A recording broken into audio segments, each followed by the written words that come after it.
আমি আজকে ভোরের দিকে তখন 3টা হবে, আমার কানের সামনে ওই মৌকে যেরকম তোড়া দেওয়া হয়েছে না, ওই তোড়ার মধ্যে দেখবি দুটো ঝুনঝুনি আছে। হ্যাঁ হ্যাঁ হ্যাঁ, নুপুরের আওয়াজ এটা হয়। দুটো, এটা দুটো, 4টা। হ্যাঁ, মৌ হাঁটলে ওর আওয়াজটা হয়। হ্যাঁ হয়। তা ওই ঝুনঝুনির শব্দ মিনিমাম আধা ঘন্টা হলো। আর সেটা কোথায় হলো জানিস? একদম আমার কানের সামনে। আমি বাধ্য হয়ে উঠলাম, উঠে আমি দেখলাম কি ইঁদুরাই কি এরকম করছে, হ্যাঁ, নাকি মৌ আসছে ঘরে। না, ও তো ঘুমাচ্ছে।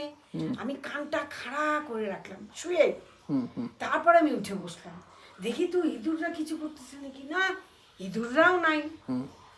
আধা ঘন্টা ধরে 2টা ঝুনঝুনি যেমন শব্দ হয় ঠিক ওরকম হচ্ছে আমার কানের সামনে। আজকে ভোরবেলায়, ভোর 3টায়। আমি এটা তুতুনকে ভাবছি যে উঠলে বলবো। ওই জন্য আমি ভাবছি, আমি যেটা শুনছি তুমি কি সেটা শুনছো, তুমি কিন্তু বললে যে আমারও একটা ব্যাপার আছে, আমি তোকে বলবো। হ্যাঁ, আমিও তাই ভাবছি। আমি অবাক। হ্যাঁ, আমি ভাবছি হয়তো মাও শুনছে। একদম স্পষ্ট ঝুনঝুনির শব্দ আধা ঘন্টা ধরে হয়েছে। আচ্ছা, হ্যাঁ, কোনোদিন হয় না, আজকে ভোরবেলা হয়েছে এটা। আমাদেরও যেটা আমরা শুনলাম এটা আমরা কোনোদিন শুনিনি। হ্যাঁ, আমি তো অবাক হয়ে গেলাম, কি রে এইখানে ঝুনঝুনি শব্দ কে বাজাচ্ছে। আমি উঠে গেলাম, আমি শুয়েছিলাম, উঠলাম, উঠে বসে দেখলাম টেবিল সব ঠিক আছে, তখন হচ্ছিল কিছু নাই। ও মা, যেই উঠলাম তো তারপরে আর শব্দ। বন্ধ বন্ধ বন্ধ। হ্যাঁ, শব্দটা নাই। এটা কি